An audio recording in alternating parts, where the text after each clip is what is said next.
ಯಾಕೆ ಸ್ವಾಮಿ, ಏನ್ ವಿಷಯ? ಪಾಕಿಸ್ತಾನ್ ಜಿಂದಾಬಾದ್ ಅಂತ ಘೋಷಣೆ ಕೂಗಿದ್ದು ಕಾಂಗ್ರೆಸ್ನ ಕಾರ್ಯಕರ್ತರು.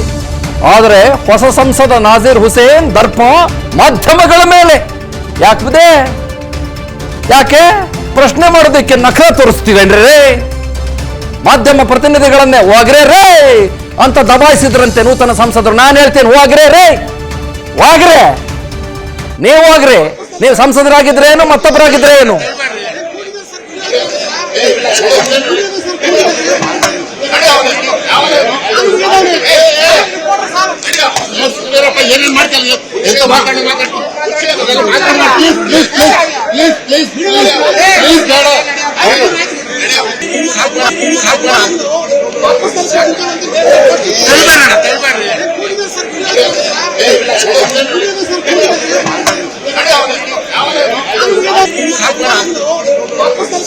ನಡ್ರಲ್ಲ ಯಾವಲ್ಲ ಅವರು ಇದೇ ಮಾತುಗಳನ್ನ ಬಳಸಿದ್ದು ಸನ್ಮಾನ್ಯ ಶ್ರೀಯುತ ಸಂಸದರಾಗಿರುವ, ನೂತನ ಸಂಸದರಾಗಿರುವ, ರಾಜ್ಯಸಭೆಯ ಎಂಪಿ ಆಗಿರುವ ಶ್ರೀಯುತ ಹಿರಿಯರು, ದೊಡ್ಡವರು, ತಿಳಿದವರು, ಬಲ್ಲವರು, ಜ್ಞಾನವಂತರು, ನೀತಿವಂತರು, ಶಕ್ತಿವಂತರು, ಯುಕ್ತಿವಂತರು ಆಗಿರುವಂತಹ ನಾಜೀರ್ ಹುಸೇನ್ ಸಾಹೇಬ್ರು.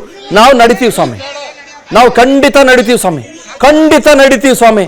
ಇಂಥವ್ರನ್ನೆಲ್ಲ ಯಾವಾಗ ಓಡಿಸ್ತೀರ ಸ್ವಾಮಿ? ನಾವು ನಿಮಗೆ ಹೋಗ್ರೆ ರೇ ಅನ್ಕೊಳ್ಬೋದಲ್ಲ ಸಂಸದರೇ. ತಾವು ನಮ್ಮ ರಾಜ್ಯದ ಬಳ್ಳಾರಿಯವರು, ನಮ್ಮೂರ್ನವರು, ನನ್ನ ಊರ್ನವರು, ನನ್ನ ಬಳ್ಳಾರಿಯವರು, ನನ್ನ ಜಾಗದವರು. ನಡ್ರಲೆ, ಅಟ್ಲೀಸ್ಟ್ ತಾವು ಸಂಸದರಾಗಿದ್ದೀರಿ. ಹೀಗಾಗಬಾರ್ದಾಗಿತ್ತು ಅನ್ನುವ ಒಂದು ಸಣ್ಣ ಖೇದ ನಿಮ್ಮ ಮನಸ್ಸಿನ ಒಳಗೆ ಬರ್ಲಿಲ್ಲವಲ್ಲ ಸ್ವಾಮಿ? ಒಂದು ಸಣ್ಣ ನೋವು ನಿಮ್ಮ ಮನಸ್ಸಿನ ಒಳಗೆ ಬರ್ಲಿಲ್ಲವಲ್ಲ ಸ್ವಾಮಿ? ಏನು ಉಮೇದ ಗೆದ್ಬಿಟ್ವಿ ಎನ್ನುವ ಹುಮ್ಮಸ್ಸ? ಯಾಕೆ ಸ್ವಾಮಿ ನಖರಗಳು? ಯಾಕೆ ಸ್ವಾಮಿ ಈ ಮಾತುಗಳು?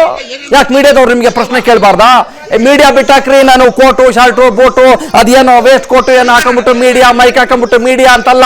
ಈ ದೇಶದ ಪ್ರಜೆಯಾಗಿ, ಸಿಟಿಜನ್ಶಿಪ್ ಪಡೆದುಕೊಂಡಿರುವ ಪ್ರಜೆಯಾಗಿ, Aadhaar card, passport, voter ID ಎಲ್ಲ ಇಟ್ಕೊಂಡಿರುವ ಒಬ್ಬ ಪ್ರಜೆಯಾಗಿ ನಾನು ಈ ಎಲ್ಲ ಕೋಟು ಬೂಟು ಸೂಟ್ನೆಲ್ಲ ಬಿಚ್ಕೊಂಬಂದು ನಿಮ್ಮ ಮುಂದೆ ನಿಂತ್ಕೋತೀನಿ. ನಾನು ಈ ದೇಶಕ್ಕೆ ನಿಮಗೆ ವೋಟ್ ಹಾಕಿರುವ ಪ್ರಜೆಯಾಗಿ ಪ್ರಶ್ನೆ ಕೇಳ್ತೀನಿ. ನೀವು ನಡ್ರಲ್ಲೇ ಅಂತೀರಾ?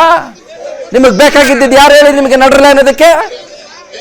ಇದೇ 46-47 ಜನ MLA ಗಳು. ಆ MLA ಗಳನ್ನ ಗೆಲ್ಸಿದ್ ಯಾರು ಹೇಳಿ? ನಿಮ್ಮಂತವ್ರು. ಯಾವಾಗ ಗೆಲ್ಸಿದ್ರು ಹೇಳಿ? 11ನೇ ತಾರೀಕು 10ನೇ ತಾರೀಕು ನಡೀತಲ್ಲ ಎಲೆಕ್ಷನ್, 2023 ನಡೀತಲ್ಲ. ಅವಾಗ ನೀವು ಮನೆಗೆಲ್ಲ ಊರಲ್ಲಿರೋರೆಲ್ಲ ಬಂದ್ರಲ್ಲ MLA ಗಳು, ಅವರೆಲ್ಲ ಓಟ್ ಬೇಕು ಓಟ್ ಬೇಕು ಓಟ್ ಬೇಕು ಓಟ್ ಬೇಕು ಅಂತಂದ್ರಲ್ಲ. ಆ ಸಂದರ್ಭದಲ್ಲಿ ನೀವೆಲ್ಲ ಬಂದ್ಬಿಟ್ಟು ಕೈ ಹಿಡ್ಕೊಂಡ್ರಲ್ಲ, ಸ್ವಾಮಿ ನಮ್ಗೆ ಓಟ್ ಹಾಕಿ ಅಂತ. ಇದೇ ಶಾಸಕರು ನಿಮ್ಮನ್ನ ಗೆಲ್ಲಿಸಿದ್ದು. ಇದೇ ಪ್ರಜಾತಂತ್ರ, ಇದೇ ಜನತಂತ್ರ, ಇದೇ ಪ್ರಜಾಪ್ರಭುತ್ವ ನಿಮ್ಮನ್ನ ಗೆಲ್ಲಿಸಿದ್ದು. ನೋಡ್ರಲ್ಲೇ ಹೋಗಿರ್ಲೇನ?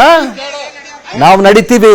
ಆದ್ರೆ ಈ ಕ್ರಿಮಿ ಮನಸ್ಥಿತಿಗಳ ಜನ ಇದ್ದಾರಲ್ಲ ಸ್ವಾಮಿ, ಪಾಕಿಸ್ತಾನದ ಪರವಾಗಿ ನಾನು ಆ ದೇಶದ ಹೆಸರು ಹೇಳಕ್ ಇಷ್ಟಪಡಲ್ಲ. ಯಾಕಂದ್ರೆ ಆ ದೇಶ ನಮಗೆ ಏನೇನೆಲ್ಲ ಅನ್ಯಾಯ ಮಾಡಿದೆ ಅಂತ ನಾನು ನಿಮ್ಗೆ 1 ಅವರ್ ಬೇಕಾದ್ರೆ ಬಿಡಿಸಿ ಹೇಳ್ತೀನಿ.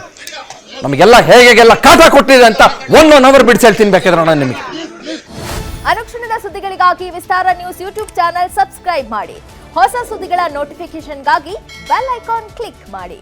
ಲೇಟೆಸ್ಟ್ ಅಪ್ಡೇಟ್ಸ್ಗಾಗಿ www.vistaranews.com ವೆಬ್ಸೈಟ್ಗೆ ವಿಸಿಟ್ ಮಾಡಿ.